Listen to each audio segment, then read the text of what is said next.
Hello and welcome back to Football Manager 2020 on the TomFM channel. It's Manchester United, Season 2 begins now, and this is a bit of a pre-warning. Today is going to be a very long episode because we've got to go through all our transfers and then we're going to play the first 3 games of the season because these first 3 games are massive. We don't want to waste any time though, so we're going to get straight into things, straight into the transfers. And obviously last season we won the FA Cup, came 4th in the Premier League and got knocked out of the quarter-finals of the Europa League, which wasn't quite good enough. We wanted a little bit better than that. This season, with the new signings, hopefully we have made big progress. Now, you see here, £317 million spent. Disclosure here, we're only doing one more season with Manchester United. I know a lot of you have said to me before, can we do more than one season? Can you do alongside Grasshoppers? And as much as I'd love to do that, I just wouldn't have the time to do it and give justice to both saves. I'm looking forward to Grasshopper 1 and getting on with it sort of thing. So this Manchester United beta save will end when the beta ends, and I think it's next Tuesday when the game officially launches. That's when we'll bring out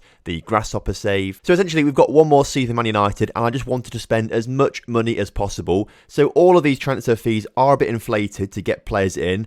I mean, £95 million spent on Alexandro. That would never happen in real life, but I had to do it. Also, this £317 million, all of this is like never money. Like we've paid like £10 million up front for a player and like $50 million in the future sort of thing. That's kind of what I've done with this, which is why it's so expensive, why it's so inflated. And it's because we're only doing one more season. We just wanted to get the players in that we could do. We'll focus on the out to start off with though, because we have sold £112 million worth of players. Also, so many youth players have left because I didn't bother offering them any of them contract because I knew we were going to do one more season. So they've all gone and things like that. But players that we do actually care about leaving the club, Victor Lindelof, he has gone for £32 million to Arsenal. We wanted him gone. He has now gone, as has Jesse Lingard for £26 million to Wolverhampton Wanderers. Fred completed the move to West Ham United on a permanent deal for £21 million. Phil Jones has gone to Leicester for £17 million. This guy, who I have not a clue who he is, but must be a youth player, he's gone to Bournemouth for £5 million. And Sanchez has left to Lazio for £5 million.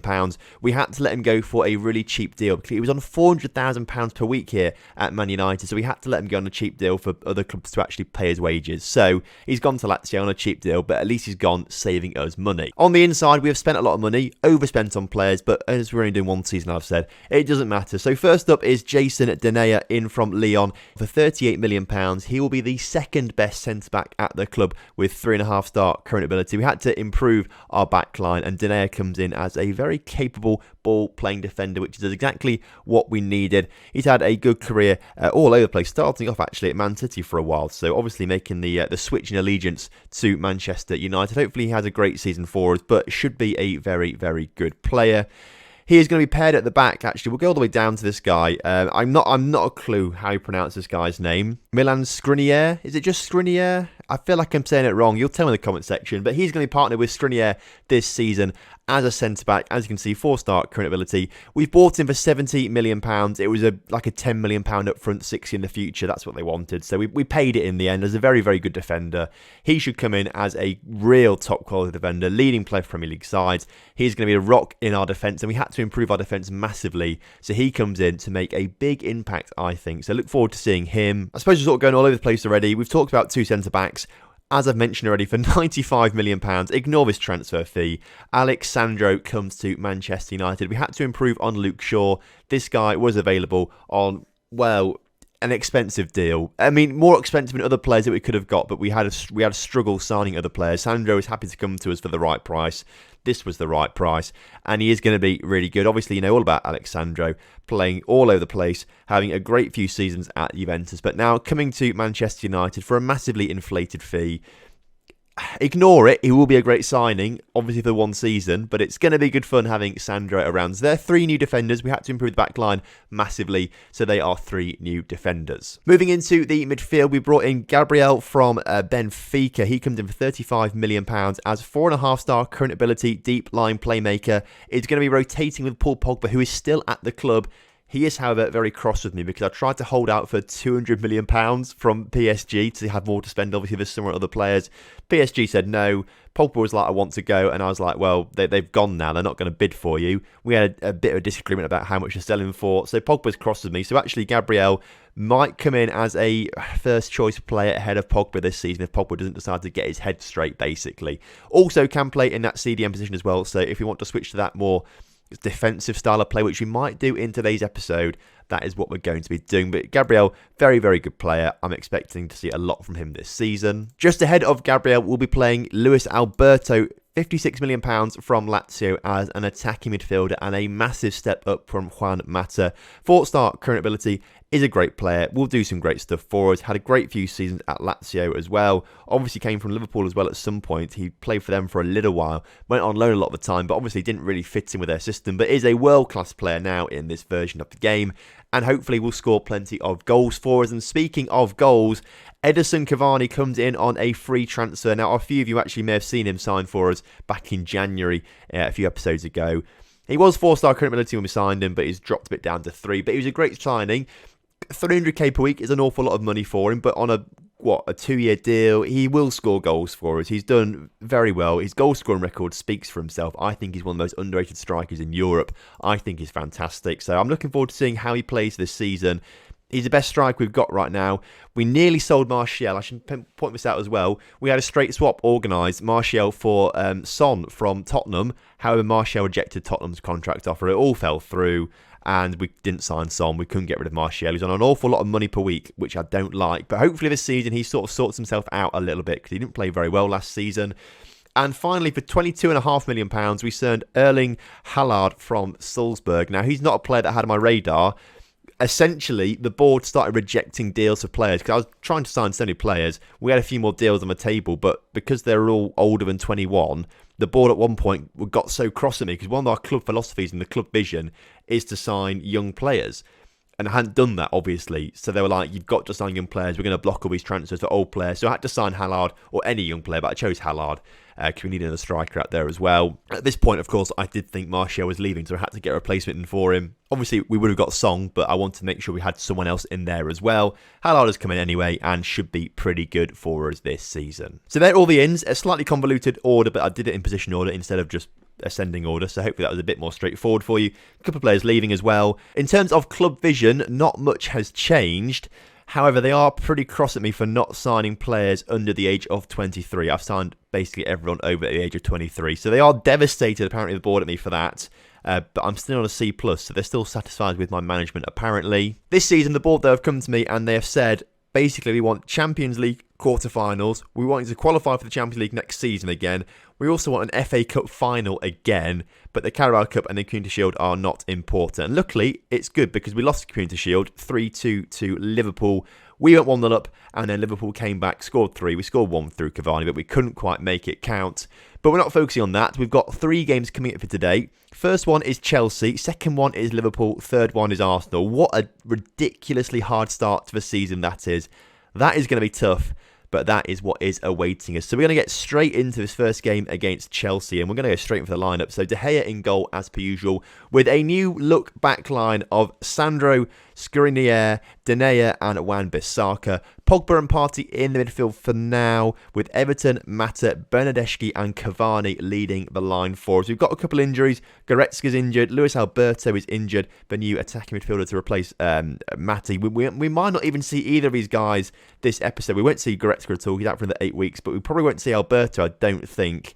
Gabriel waiting on the bench, of course, our new player. He'll probably swap Pogba at some point. But I think we've got a squad capable this season of winning the Premier League, which I'm really excited about. And hopefully we can do it today against Chelsea. Obviously, we won't win a Premier League today, but we will win a Premier League game today, which will put us on a good foot. Fingers crossed. So hopefully this opening highlight is a good one for us. Sandro making his debut for the club alongside Skriniar and quite a few players actually in the starting lineup. In towards Pogba, up to Mata, back to Alexandro, who can put a decent cross into Bernardeschi, which is actually put over the bar by Kepa in the end. Looked like it should have been an easy save, but the corner is going to be swung in by Mata. Skriniar gets on the end of it, and it's a great save there from Christensen, of all people, getting it behind again, because that was going in to the far post. And I'm very impressed with how we're playing so far, I've got to say, as Bernardeschi now back on the ball out towards Pogba. If we can get a goal here in the first few minutes when we've been really making it count, that would be really impressive, as Cavani can't quite get on the end of the ball, but Pogba, can he put a ball back in the middle? Not quite. Chelsea having their first attack of the game pretty much. They've had their corners there, but nothing coming of it yet. as they look to come forward, though. They've got in behind a little bit there as Tomori puts it into the middle. Jorginho shot well wide in the end. So good stuff from our defence there, holding strong. New look defence, I am really hoping that they just... As I talk about them, I was about to say I hope our new look defence actually are decent. We're not playing brilliantly though. Since those opening 5 minutes, we've failed to have a shot, and Chelsea have had quite a few shots and scored a goal, obviously. So we need to do something better than this. We are a team that should be capable of winning a Premier League title this season, I think. So we need to really switch on a little bit, as Chelsea just passing the ball around with ease right now, as Tomori's in behind the defence again, and De Gea, our saviour last season, make sure he gets his fingertips on that one, pushing it over the bar. But the Chelsea corner, which they scored from last time, is headed on goal once again, and it's still not clear properly. It is now, but we need to be careful from set pieces. If we lose these first 3 games, that could have a really big knock-on effect for the rest of the season, which we don't really want to suffer. We want to get the season going, and if we can beat these 3 really good sides to start the season off, that puts us in great morale and shape for the rest of the season. Lose them, and players will start to lose a lot of confidence. As Bernardeschi now on the ball, out towards Alexandro. Come on, in the middle. We're putting the crosses in much better than last season, but still not quite as accurate as Mata now puts a shot wide the post. That's better from us, but not good enough yet, as another highlight comes through. Jorginho with the tackle, Pogba back on the ball into Thomas Partey and Juan Mata. Everton, nice bit of passing play there.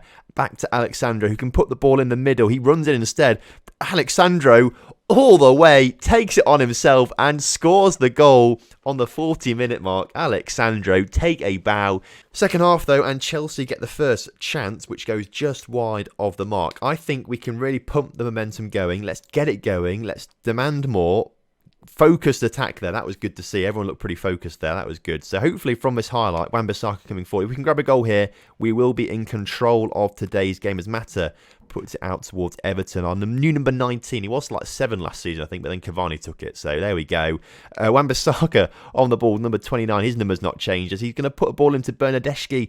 Thomas Partey, who shoots from the edge of the area. He was clinical last season from the edge of the area, but obviously not quite today, as Chelsea looking to bring their own attack forward. Wan-Bissaka just heads it down to Hudson-Odoi there far too easily, and Azpilicueta, who was a transfer target of mine over summer, gets it into Hudson-Odoi, but De Gea with a save. Come on then, right, Pogba, you've not played well. I think it's time to take you off, and Gabriel, get yourself on that pitch.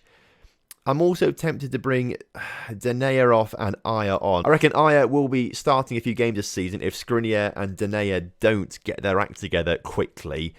Aya is a good defender, demonstrated that last season, and he's ready to come and play and challenge for those 2 starting places, as Chelsea now, with a free kick, unmarked at the back post, Icardi scores a goal. That was far too easy for Chelsea. I mean, where are the players marking them? Completely unmarked. And we're just not learning, are we? And with only a few moments left in today's game, we've lost it to Chelsea on the opening day of the season. And that was going to be the easiest game of those first 3 games of the season. We've got Liverpool, who came first last season. Arsenal, who finished really strongly last season. They're coming up next. And quite frankly, I don't think we'll win those games. Oh, good stuff. Chris Smalling, he should be on his way out. PSV and Young Boys want us to pay an awful lot in wages, so we're going to reject those deals, and we're going to accept the one from Lille because they're not wanting wages, so that's fine by me. To add a little bit of fear into the next game against Liverpool, they've just thrashed Stoke 6-0.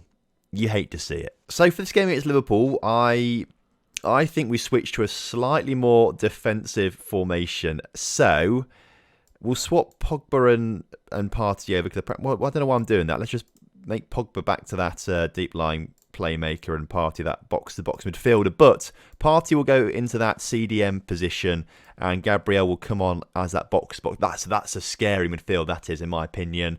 But the rest of the team, I'm happy to leave it as it is. I think that team is still good enough. I think that team is still the best that's available. So I'm going to stick with it. There we go. Only the one changed and slight formation change as well. Hopefully, though, this will be enough to take on Liverpool and beat them today. We need to win at home as well. So then kickoff is upon us from Old Trafford, the first home game of the season. I'm expecting big things, all right? I'm expecting big things and a much better performance than the performance we put in against Chelsea. We let Chelsea through far too often, and it just wasn't right. We have to be playing better than that, especially at home. But Liverpool are looking to come forward as Wan-Bissaka gets rid of that ball. Not far enough, though, and is that not offside? Because, quite frankly, I thought it was. Clearly not, though. It just, no one was marking him. No one was marking him there at all. Salah puts the ball out. Headed, it's a poor clearance from Bissaka, to be fair. But no one bothers marking Salah. I mean, they're completely the wrong side of him, and it's defensive issues again. Right, finally a chance for us, perhaps. So close that from Bernardeschi, just wide of the post, but we need to be doing better than this. Demand more for the final few moments of the first half. Hopefully something comes of this as Dybala, who's just signed for Liverpool this past transfer window, loses the ball and it's played up towards Cavani. Come on, Cavani. Alisson with a decent save there. It's a shame that Liverpool have got a keeper as good as De Gea, which is a shame really. And now Liverpool with a free kick. Dybala, De Gea with a great save. Maybe one final chance for us just before half-time as Wan-Bissaka plays it back to Skriniar. And Wan-Bissaka has just let us down in this game against Liverpool to the point where I want to take him off at half-time, but I don't think we've got anyone to play on that right-hand side because Dalot's not on the bench because we've got Luke Shaw on the bench instead, who is, of course, a left-sided player. Can he play at all on the right? No, he can't. So Wan-Bissaka's got to stay there. He's looking frustrated.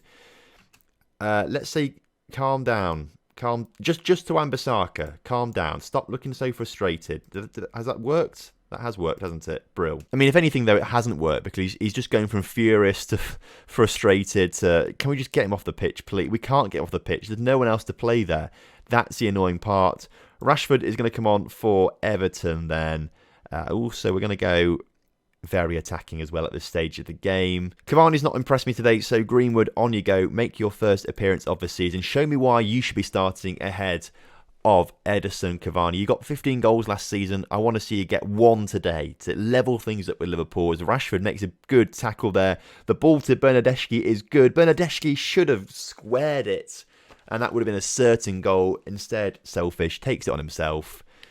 And it hasn't resulted in what we would have wanted as he now gets back on the ball after the corner and he's offside. Thanks a lot. By looks of things then, Liverpool are going to be coming to our place and taking all 3 points today. And it's frustrating because I feel like we've got a side capable of winning the Premier League title, and that was a stupid goal to concede as well. We need to get our defence sharper. And I thought these new signings were going to be better and going to be sharper, but clearly they're just messing around, aren't they? I mean, no one watching Sadio Mane there.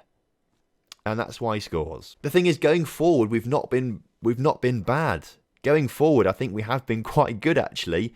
12 shots we had in today's game. It's not a bad showing. We had 15 or more against Chelsea, but just small defensive mistakes have cost us big in these opening 2 games of the season. Hopefully we'll recover against Arsenal, but as Dybala comes forward and De Gea makes a good save, we're not picking up points here today. So, well, we've really got to battle back now against Arsenal. We've got a week off before that Arsenal game, and if we want to make something of this opening episode, we've got to be beating Arsenal. At the same time, if we lose to Arsenal, we could go and win the next 35 games of the season and go on to win the title. Like, that would be pretty good in my opinion. If losing the opening 3 games of the season means we can do that, I'll happily let that happen. But something tells me we won't be winning the extra 35 or the next 35 games of the season. What is exciting though, actually, I did forget about this, but I've now remembered it. Not long after the Arsenal game, as Chris Smalling joins Lille on opponent deal. See you later, lad. Have a good one.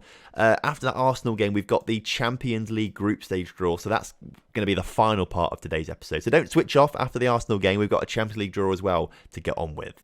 Luke Shaw now out for a couple of days. We'll send him to a physio, but he's going to miss the Arsenal game, but he's on the bench anyway, so he should be fine. It's not like it's a big deal. We'll put Dalot back on the bench instead, and if Wan-Bissaka gets furious again, we can bring Dalot on for him. It's all fine. Not quite sure who's in the Champions League group stage draw, what teams we could be facing. I'm not quite sure which seed we are either, but I'm kind of hoping we come up against a Turkish side of one of the teams that I've got the top of. Like last episode or a few episodes ago, I showed off like 3 different team tops that I've got when I was in Istanbul. Didn't show off the Fenerbahce one, and that was noted in the comment section by a couple people actually. So today, if not noticed already, I've got the Fenerbahce top on for you. I'm tempted to start a football shirt collection now, but only because all these Turkish ones I got when I was in Istanbul from the market for like, and I don't think I paid more than £5 for like each one pretty much. Like they're all fakes, very convincing fakes, but they're all fakes nonetheless. As we'll take Shorf, put Dalot on. I think this could actually be the best option because Arsenal are a good team and we played slightly better this formation I think against Liverpool than we did when we played the other one against Chelsea. So we'll stick with this one for now. Anyway, kickoff is upon us. 3rd time lucky. Are we finally going to pick some points up this season? I've not looked at the table yet, obviously, but I'm sure we are 17th. You love to see it. And that's only because we're drawing this game currently with Arsenal, technically. I've just noticed as well, Forest. I did not notice that Nottingham Forest got promoted last season alongside Leeds. And I presume, who else got promoted? I'm looking through this list now from the Championship. Stoke, bottom of the table. So it's Forest, Stoke and Leeds, the new teams coming into our division this season. As again, Arsenal coming forward, although we've gone through this game pretty quickly so far. 34 minutes on the clock. Xhaka coming forward in towards Bellerin, putting a cross in to Xhaka. Torreira on the ball, wide of the post, it's good. We're going to go up to more attacking style of play early on, I think, actually, rather than seeing for the second half. I'd rather get attacking early on, try and get some goals scored, but it does mean we're a little bit more vulnerable at the back, and Arsenal looking to exploit that right now. Nicolas Pepe on the ball, Xhaka to Bellerin into the middle. Aubameyang gets on the end of it, but this time it's over the bar. Now it's our chance, though, as Bernardeschi puts the ball across to Pogba, who's not scored a goal yet this season after scoring, 12 last season or something like that, as Bernardeschi back towards Pogba, who heads it into the middle, but it's cleared. And Arsenal now with possession. Ben Chilwell, obviously signed recently, gives the ball away. Cavani, better. Why can't we just get it on target from those kind of situations as we now head into half-time 0-0. Ironically, it's actually the best start to a game we've had this season so far, so fair play. Arsenal, though, are dominating the proceedings so far. We just can't quite seem to get a hold on these games early on, and it's going to start affecting us, I think, if we don't get a win here today. So we're going to have to be very careful in between episodes as Everton comes forward. It's just a crap ball, basically, really, mate. That's the only word for it. As Wan-Bissaka puts a good ball to Alexandro, who can put the ball into Everton. He can put it across to Cavani. Cavani hits the post, and it's cleared. And Lacazette now puts the ball forward, but it's not dangerous. A Torreira corner, though, for Arsenal coming in. Pogba, Pepe. Lads, I thought that was going into the back of the net there, and that would have been an awful goal to concede. No, this isn't working. This just isn't working. Let's switch back to a tiki-taka. Let's go more attacking. Party off the pitch, please. Attacking playmaker in, Mata on instead. We'll go very attacking now as well. Everton has not played well, so Rashford going to come on again for him, and he might start actually the next few games or so. And Sandro isn't playing well, but now I've got Dalot on. We'll bring Dalot on that side of the pitch. He can work well, that's fine. Right, we're getting towards the end of the game now. We need to make something happen for us, and that was a risky back pass. That's even a more risky pass, and it's not come off as De Gea saves his back there with a really poor pass, but makes the save in the end. And Arsenal really should have wrapped this game up already. This is the worst we've played out of all the games so far you've seen in today's episode. We are really lucky in today's game as Denayer up towards Bernardeschi, wins it. Cavani on the ball. Gabriel across to Rashford. Rashford, why are we trying these balls? I mean, they're obviously not working, so just stop doing them, please. As Fraser now, Aubameyang still not scoring for Arsenal. They should have scored a couple goals already. If we get a point here today, we've battled hard and we don't deserve it. But it's Arsenal failing to take their chances, I suppose, as Bernardeschi coming forward. Can we grab a goal on the counter-attack? No, Lindelof, who obviously they signed from us, tackles him. And if they score now, Man United fans will be kicking their heads. If that's not impossible, but they'll be kicking themselves. They didn't score either way. Arsenal 0, United 0. We played woefully, but we got a point. Our first of the season in what has been, well, an embarrassing first episode. I genuinely thought genuinely thought we had a team capable of winning the Premier League this season, but from what you've seen from those first 3 games, we don't. We're nowhere near it. Luckily though, Champions League, that's completely different. We could still win the Champions League still, and we've got the group stage draw coming up in a few days' time. I've just seen a news article about Harry Kane as well. We were this close to signing Harry Kane for £90 million, and then in come Manchester City and sign Harry Kane instead of us. So actually Harry Kane has gone from Tottenham to Man City now. So that's another change for you if you're interested. But if we'd signed Harry Kane, he might have scored a hat-trick in all of those games, and that could have changed our fortune completely. And for the second season in a row, we've been drawn against Tottenham Hotspur in the Carabao Cup third round. Hopefully this season we beat them. That'll be quite good. But in the Champions League group stage, let's view the draw. Now, where are we actually? What seed are we? We're a second seed, okay. So we want to be up against like Lokomotiv Moscow or Benfica. That's ideally who we want to be up against. So we want to be in either Group A or Group H. So if you can draw us now or draw us at the end, that would be nice, as we are drawn not against Benfica. Man City get that one. Okay, we've avoided Juventus and Barcelona, which is good. So we can either beat PSG, Bayern or Moscow. We beat Bayern a friendly actually, so I wouldn't mind Bayern too much. I feel like we're going to get PSG. We don't. Madrid, I really want Moscow. We get Moscow. Brilliant. We've actually got a chance of qualifying from the group stage now that we've got that. I'd actually quite like to see us draw against Besiktas, just so I can put that top on for that game. And I don't know, maybe make them win because of that. So we'll skip through all this. We've got Besiktas. Okay, I've said who I wanted in all of these. I want this Belgian side, just because they're the lowest ranked side.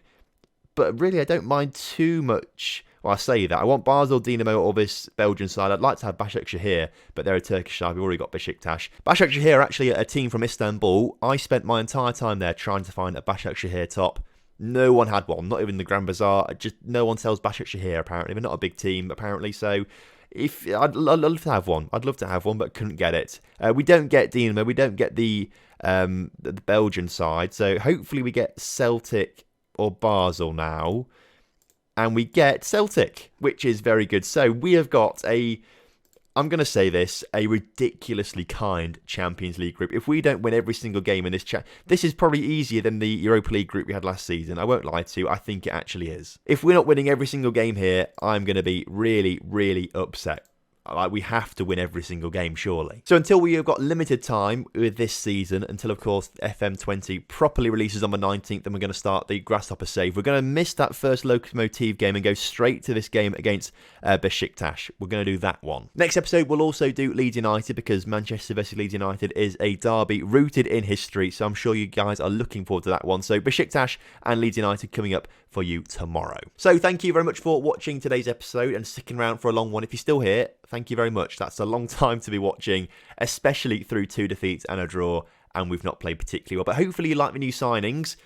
I thought they were good, but I'm probably wrong, because we've not done very well so far. Anyway, if you enjoyed today's episode, please do drop a like on the video for me and subscribe to the channel if you're new around here. And I'll see you next time for some more Football Manager 2020 action.